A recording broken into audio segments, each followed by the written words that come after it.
பிள்ளையாண்டான் doctor ஆயிட்டான் போல் இருக்கே. அண்ணா நீங்க செஞ்ச உதவிக்கு என் உடம்பு தோலை செருப்பா தைச்சு போடலாம். இவர் என் தோப்பனரா இருக்கலாம். அந்த ஸ்தானத்துல உங்களைத்தான் நான் பாக்குறேன். தினம் உங்க போட்டோ நமஸ்காரம் பண்ணிட்டு தான் மத்த தெய்வத்தை நான் நமஸ்காரம் பண்ணேன். அதெல்லாம் ரொம்ப தப்பு. எவையா தர்மகர்த்தா? அது அவர்தான். இன்னைக்கு 9 மணிக்கு ஏன் கட்டல? நான் வர்றதுக்கு முன்னாடி எவையா உன்னை பூஜை முடிக்க சொன்னது? முதல்ல கொஞ்சம் பொறுமையா மரியாதை கொடுத்து பேசு. யோ, பொறுமை மரியாதை இதெல்லாம் நீ சொல்லி தர வேண்டாம். நான் வர்றதுக்கு முன்னாடி எவையா உன்னை பூஜை முடிக்க சொன்னது? பகவானுக்காக நாம காத்திருக்கோம், நமக்காக பகவான் காத்திருக்க. நீங்க 9 மணிக்கு வரல, அதனாலதான் நான் பூஜை ஆரம்பிச்சேன். ஓஹோ, தத்துவம் பேசுறாரா? இத பாரியா, இப்பவே எனக்காக இன்னொரு தடவை அபிஷேக பூஜை நடந்தாகணும். என்ன சொல்ற? பண்ணுவோம். நாளை காலையில கரெக்டா 9 மணிக்கு வந்துருங்க. இப்ப முடியாதா? முதல்ல கையெடு. இப்ப பூஜை நடக்குமா நடக்காதா அதை சொல்லியா முதல்ல. இது ரொம்ப அராஜகம். கையெடு. கையடியா? அவர் எவ்வளவு பெரிய மனுஷன், தர்மகர்த்தா. கொஞ்சம் கூட மரியாதை இல்லாம கழுத்துல கை போடுறீங்க. ஏயா நீங்க எல்லாம் வேடிக்கை பார்த்துக்கிட்டு இருக்கீங்களா? இப்ப நீ கையை எடுக்கல, இங்க ஒரு கொலையே விழுகும். எடியா?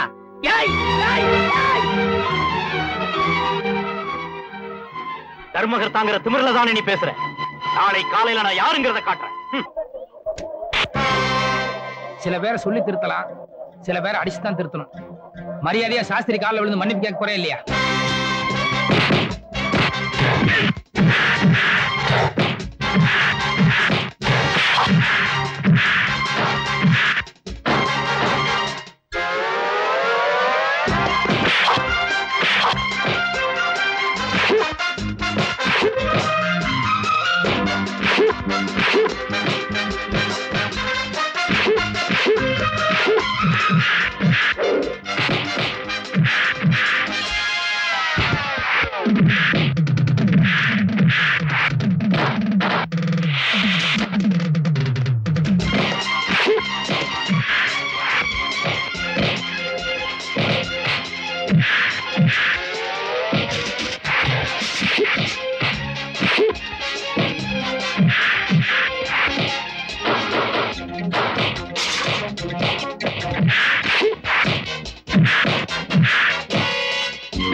நான் பண்ணது தப்பு தான். என்ன மன்னிச்சிருக்க, என்ன மன்னிச்சிருக்க. தப்பு பண்றது சகஜம், மன்னிச்சிட்டாரு. போ போ. நம்ம பையன் தான் உங்க கால்ல விழுந்து மன்னிப்பு கேட்டே ஆகணும்னு பின்னிட்டான்ல. சாமி, பையன்கிட்ட ஏதாவது சொல்லணுங்களா? வீதியில போகும்போது நாய் நம்மளை கடிச்சா திருப்பி நாம அதை கடிக்கிறது முட்டாள்தனம்னு சொல்லுவோம். சும்மாவா சொன்னா ஊமை ஊரை கெடுக்கும். பழமொழிகள் ஆல்வேஸ் ஃபேக்ட்.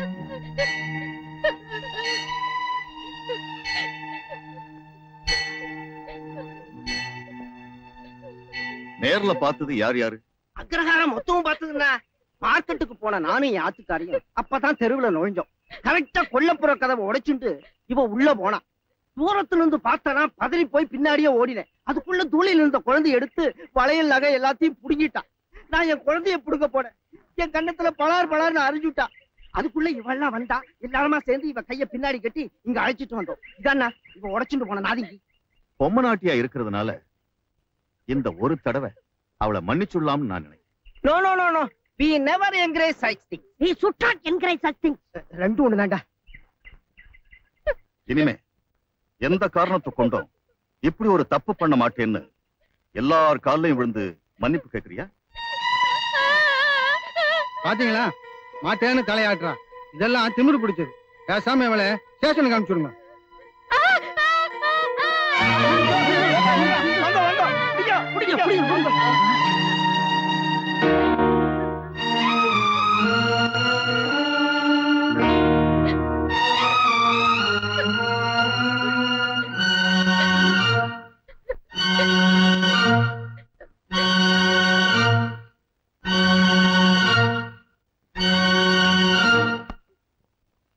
தப்பா நினைச்சுக்காதீங்க.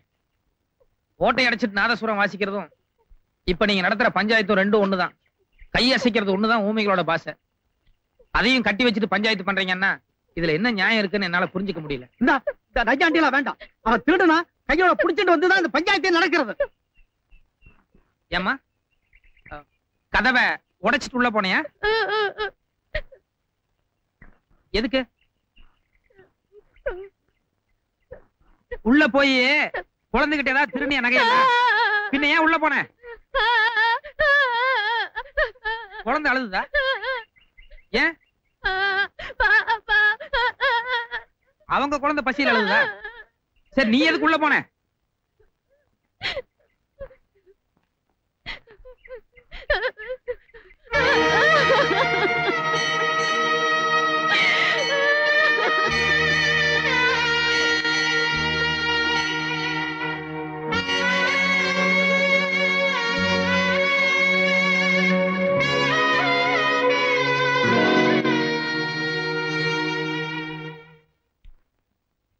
மாமி, குழந்தைங்க சொல்லி கொடுக்காம பழகிற ஒரே ஒரு வார்த்தை அம்மாங்கிறது தான்.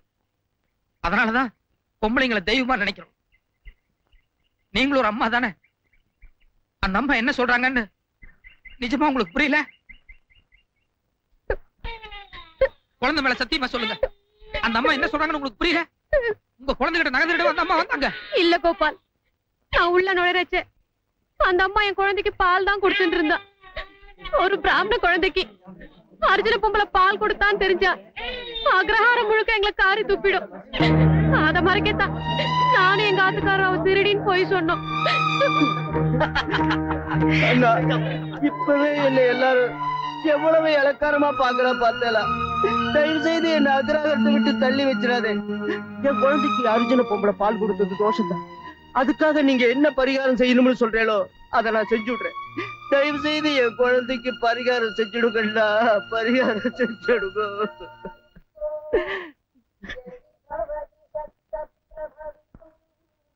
தப்பான பஞ்சாயத்து கூட்டினதுக்காக பஞ்சாபகேசனுக்கு 1000 ரூபாய் அபராதம் போடு.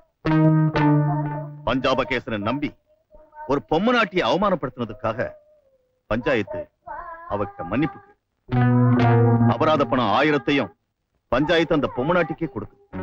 போய் குழந்தை எடுத்துட்டு வா.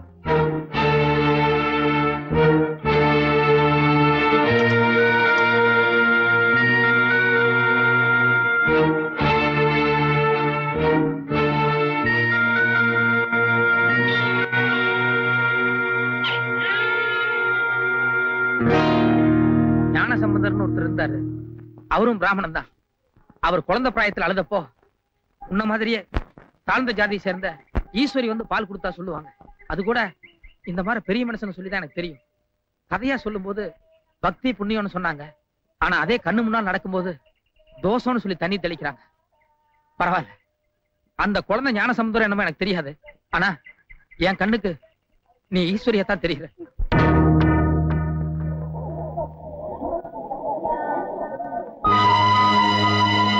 விடுங்கோ, நான் இப்ப உங்க பொண்ணா வரல, பஞ்சாயத்து சொல்ற பெரிய மனுஷன் கிட்ட ஊர்ல ஒருத்தையா நியாயம் கேட்டு வந்திருக்கேன். ஊருக்கு ஒரு நியாயம், நீக்கு ஒரு நியாயம் வேண்டாம். அந்த குழந்தைக்கு எவ்வளவு சுலபமா ஜலத்தை தெளிச்சு தோஷத்தை போக்கிட்டே, அதே மாதிரி என் ஆத்துக்காரருக்கும் ஜலத்தை தெளிச்சு தோஷத்தை போக்கிடுங்க.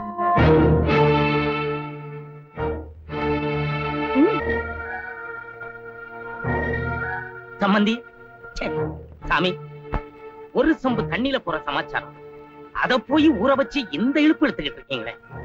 உங்களுக்கு தாத்தா ஆகணும்னு ஆசை இருக்கோ இல்லையோ, ஆனா என் பேரை என் மேல ஒண்ணு கடிச்சாதான் இந்த கட்டை வேகும். அந்த சின்ன சிறுசுகளுக்கு ஒரு பச்சை கொடி காட்டுங்க.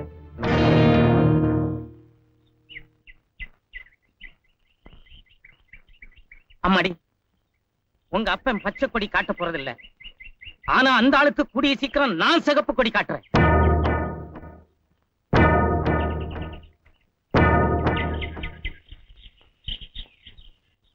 மாமா கொஞ்சம் இப்படி வாங்கோ. அத்தை இப்படி வாங்கல மாமா. பரவாயில்லம்மா, இப்படியே சொல்லு. என்னம்மா தட்டுல என்ன? மாமாவையும் வர சொல்லுங்க. உங்க 2 பேர் கையில கொடுக்குறேன், என்னன்னு நீங்களே பார்த்து சொல்லுங்க. அட அந்த ஆளை விடுமா, 2 நாளா மூஞ்சி உம்முன்னு தான் வச்சுக்கிட்டு இருக்காரு. என்ன ஏதுன்னு புரியல. நீ என்கிட்ட கூட நான் பாக்குறேன். என்னம்மா இது? வேட்டி கூறப்படவே தாலி எங்களுக்கு எதுக்கு இதெல்லாம் புரியல? எனக்கு புரியுது. மாமா எப்பவுமே ரொம்ப ஷார்ப். எதுக்குன்னு கரெக்டா சொல்லுங்க பாக்கலாம். இந்த கூறப்படவையும் தாலியும் என் பையனுக்கு இன்னொரு கல்யாணம் பண்றதுக்காக. யோ, உனக்கு ஏதாச்சும் இருக்கா? பாவம், அந்த பொண்ணு எதை நினைச்சு கொண்டாந்ததோ. நீ பாட்டுக்கு என்னென்னமா வளர்ற? வளரலடி. நம்ம 2 பேத்துக்கும் 60ஆம் கல்யாணத்துக்காக தான் அந்த பொண்ணு இதெல்லாம் கொண்டாந்துருக்கா. அது எனக்கு புரியுது. ஆனா 60ஆம் கல்யாணம்னா என்னன்னு தான் அதுக்கு புரியல. இந்த பாருமா, அந்யோன்யமா குடித்தனம் நடத்தி 5-6 பேர பிள்ளைகளை பார்த்து எல்லா சுகத்தையும் ஆண்டு அனுபவிச்சுக்கிட்டு இருக்காங்களே, அவங்களுக்கு தான் 60ஆம் கல்யாணம். உன்னாலையும் உங்க அப்பனாலையும் தினம் எல்லா சித்திரவதைகளையும் அனுபவிச்சுக்கிட்டு இருக்கவே எங்களுக்கு இல்ல. யோ, ஏன் நெருப்பள்ளி கொட்டுற மாதிரி பேசுற? முட்டாத்தனமா சத்தியம் பண்ணது நம்ம பையன். அவனுக்கு கழுத்தை நீட்டின பாவத்துக்காக எல்லா சொத்து சொகத்தையும் உதறிட்டு வந்து தினம் இங்க பத்திய சோறு தின்னுக்கிட்டு இருக்குதே, அதுகிட்ட நம்ம இல்லையா மன்னிப்பு கேட்கணும்? வாஸ்தவம் தான். கால வேணா கூட பிடிக்கலாம். ஆனா 4 தலைமுறையா நம்ம குடும்பத்துல ஒரே ஒரு குழந்தை தான் பிறந்துகிட்டு வருது. அவ்வளவுதான் நமக்கு கிடைச்ச புத்திர பாக்கியம். இப்போ இவங்க அப்ப வாங்கின சத்தியத்தால நம்ம வம்சமே அடியோட அழிய போகுதே. இந்த கொடுமையை நான் எப்படி தாங்கிக்கிறது? என் தலையே போனாலும் சரி, இன்னொரு கல்யாணத்துக்கு நான் ஒத்துக்க மாட்டேன். அப்ப சரி, உன் தலை போகாது, என் தலை தான் போகும்.